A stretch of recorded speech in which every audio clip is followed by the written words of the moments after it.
All right, folks, welcome to this episode of Let Me Review That For You. In this video, it's just going to be a very quick and short demonstration of two off-brand M-mount lens for Leica film cameras. And the first one I'm going to show you guys is the Color Skopar 35mm F2.5 version 2. Okay, so again, this is a Leica M mount, which the Voigtlander calls VM mount. It's an extremely compact 35mm, carry around lens and do it all lens. And in the second part of the video, we take a look at the TTArtisan 50mm F1.4.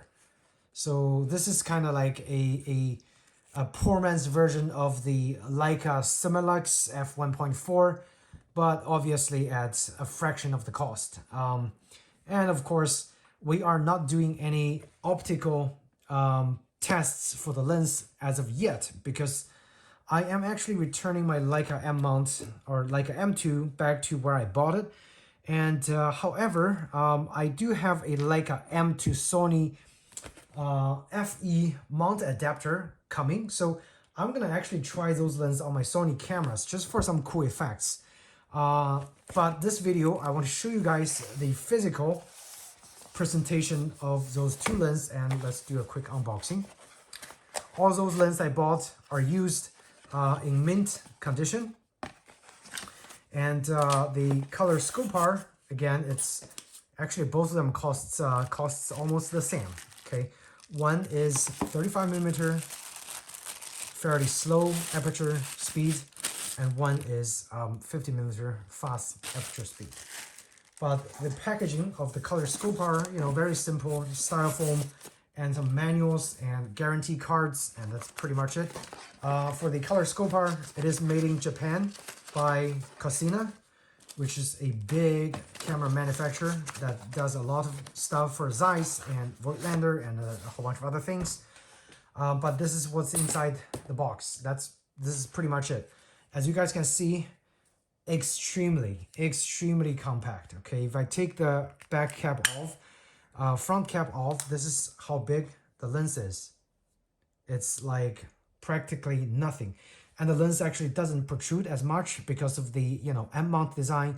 You always have some extra space in the back. So the lens is recessed just a little bit inside the camera. So I'm going to mount it on the M2, and we can take a look at the physical behavior of this lens. And again, we're not doing any optical test in this video, just a physical look. It's extremely tiny. So if you guys are looking for a extremely compact, fairly modern lens, this is your way to go. The front coating of the lens is actually, it's multi-coated. But if you look at the back of the lens is actually not even coated. If there's any coating at all, the back is single coating, and the lens that's above the aperture blade is also single coated. The only piece of multi-coated area is the front element. So you guys definitely need to take into consideration, okay? So I don't know why they're doing that. Maybe they're trying to achieve that vintage look by not coating all the lens properly or all the elements properly. Maybe they're going for that vintage look. Maybe they're going for cost reduction reasons. Regardless, you need to know that this lens is only multi-coated on the front piece of the element. The rest of the elements are not coated. Looking at the aperture blade, it looks pretty beautiful. How many blades? I don't know. Let me count. I think it's a 10-blade design. So in terms of bokeh, you should be getting some pretty good quality bokeh on those rangefinder lenses with lots of aperture blades for the most part. Okay. One thing I need to let you guys know, even without shooting this, is the aperture dial is extremely loose. You can pretty much just touch it and it's gonna move. There is indentation, however, the indentation is very weak. So the design of this camera is very close to the lens. So if you accidentally move your focus and you accidentally bump the aperture, you can see the aperture is very easily bumped. So if you are like focusing, you could bump the aperture by accident, which is not good. I kind of wish that they made this indentation a little more pressure fitted, so it requires more like pressure to turn, like those seen on my Olympus OM4. It's a very distinctive click. And of course, when you focus on this, it's not going to affect this aperture as much. So you're not going to accidentally move this aperture ring. So if I apply pressure, it doesn't move around. This one, I don't need to apply any pressure and it just slides around like a focus ring, which is not good. Okay, so that's one of my concern with this lens. The focusing tab is extremely close to the camera, to a point that I find it's actually a little harder to focus sometimes because it's just too close. The focusing action is fairly smooth. So yeah, I would say this is a good entry-level lens. If you guys are interested in an extremely compact package and you don't mind, always check your aperture reading when you finish focusing, because that aperture is very easily turned if you accidentally touch this little tab. Okay. Other than that, no complaints about the exterior construction of the lens. It feels very well constructed. It's tiny, but it's got a very good heft on the lens. It's fully metal.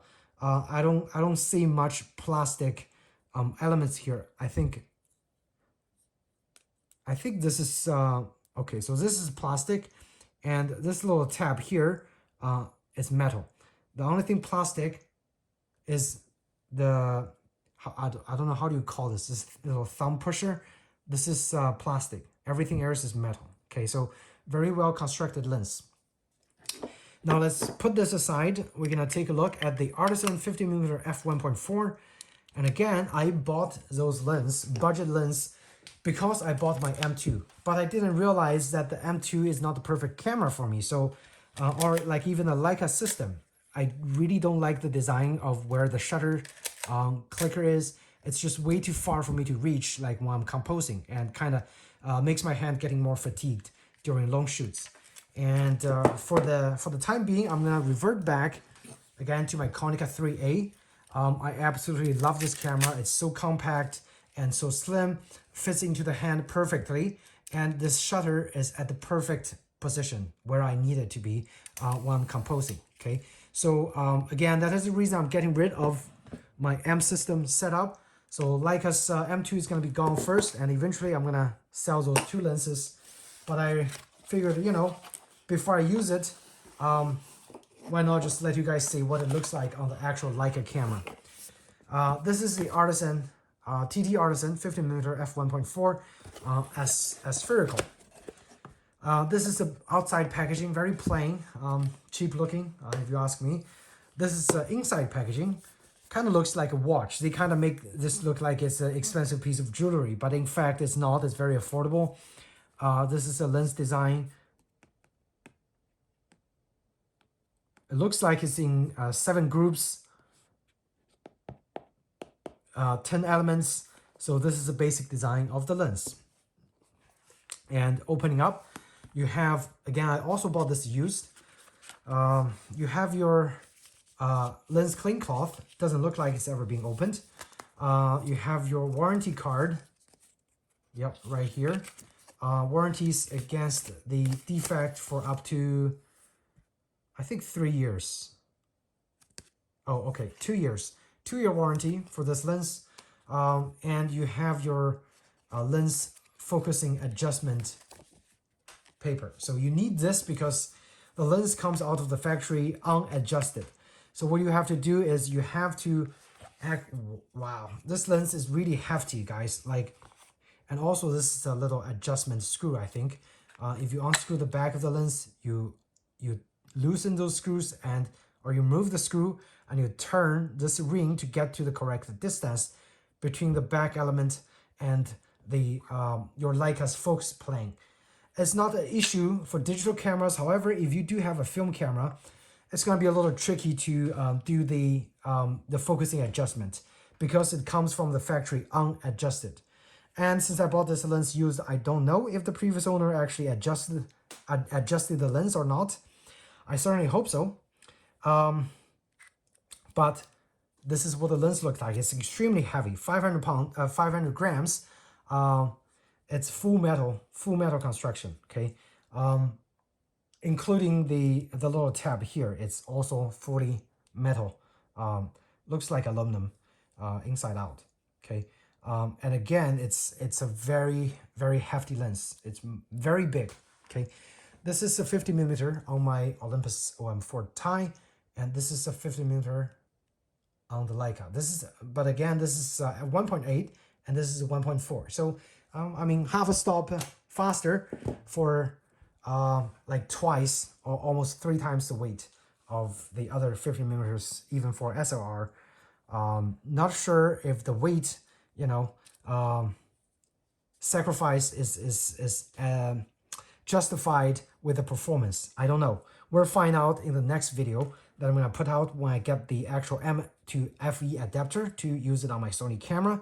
But at this moment, again, guys, I'm going to just mount it onto the Leica for you guys to see in terms of the size, how it looks with the actual Leica camera. So this is what it looks like. It's very front heavy, okay, very front heavy. However, it's not to a point. Oh, yeah, never mind. So the focus tab is there so it doesn't fall down. But if you don't have the focus tab, it's very front heavy, so your camera is gonna, always face down like a sad face. But you also got a aluminum milled front cap, which is pretty nice. The back cap is plastic, and I'm happy to report the coating of this lens inside out is actually all multi-coated. So in terms of contrast, I would say this lens might give you just a little more contrast compared to the 2.8 Color Skopar, which only the front part is multi-coated. The rest of the elements are all single-coated. Okay, very hefty, and actually makes this camera almost. So the camera itself, I think, is around 580 grams plus a 500-gram lens. This brings the camera over, 1,000 grams and up. A very heavy setup. Now, here is my Konica 3A. This with the fixed 50mm lens is about 800 grams. And this one with the F1.4 is 1,000 plus grams. Quite honestly, anything above 800 grams is gonna feel very similar, because I feel like the weight of the M2 with the 50mm F1.4 from TTArtisan have the same weight as my Konica 3A. Okay, so that's my subjective opinion towards the weight difference. Now the construction, the aperture ring is very light as well. It's very easy to click and very easy to move. You can move it with just one finger, pushing it around. However, because of the design of the focusing tab, which is pretty far away from the aperture ring, you're not gonna accidentally bump into the aperture ring and accidentally change the setting. They also have a gap here that doesn't have any texture, so you definitely is much safer here in terms of keeping the correct aperture setting when you're trying to compose your shots. The focus tab is actually more comfortable to use compared to the tiny one on the Color Skopar. This one is small, and sometimes at times I feel like it's hard to turn. This one is very pronounced, it's protruding, and it's got extra serration on the outside, so when you turn you can definitely feel it. And because it's not very close to the lens like the Color Skopar, I find the ergonomics of this lens very comfortable and very easy to use. Okay, and in terms of focusing smoothness, I'm also happy to report that it's actually more smooth than the Color Skopar. The Color Skopar just feels like it's got more resistance, and because it's very close to the lens, the focusing mechanism, it makes it harder to focus and compose. This one, it just feels good at hand. I feel like this lens is actually more designed for the actual M2 body compared to this one. This one feels like an afterthought. They just tried to make it small, but they didn't take into too much consideration of in terms of ergonomics. This one, yes, it's heavy, but it's very well designed where it's easy for me to either use this to focus or use the focus tab to focus. So that's pretty much it. Looking at the glass elements, it seems to be a well-constructed lens, and look at this beautiful aperture. It is very pretty. And the cool thing, I'm going to show you guys looking back, it looks like it's got two like layers of the aperture in here. I don't really know how it works, but as you can see, there are two layers of aperture blades in this lens. Pretty intricate. And considering its price, I would say this lens is definitely very, very well constructed. How well it's going to perform optically, we'll have to find out in the next video. But I hope you guys found this video helpful in helping you, taking a look at some of the size differences between a 35mm lens, a carry-around pocket lens, and a actual fast aperture lens that is supposed to be an imitation of the Leica Summilux 50mm F1.4. And I'm pretty sure this lens is far off in terms of optical performance from a lens that costs many times more expensive. However, I'm pretty sure it's going to give a quite interesting effect when it's used digitally, and any lens stop down above 2.8 is going to be a very sharp lens. So in that regard, I would say this is probably a good value even without me actually taking any pictures of it. Okay, and for this lens, I think the advantage, the Color Skopar version 2, is this portability. Imagine if you have a smaller camera like the Leica or the Minolta CL or the Minolta CLE. This lens is gonna make your 35mm setup so compact, so small, yet you retain all the functionality of a rangefinder with all the manual controls and settings, compared to say maybe like a fixed lens rangefinder of the later 70s and 80s, like the Olympus series or Konica or whatever. But that's pretty much it. If you guys want to check out the review of those two lenses later, feel free to subscribe to my channel.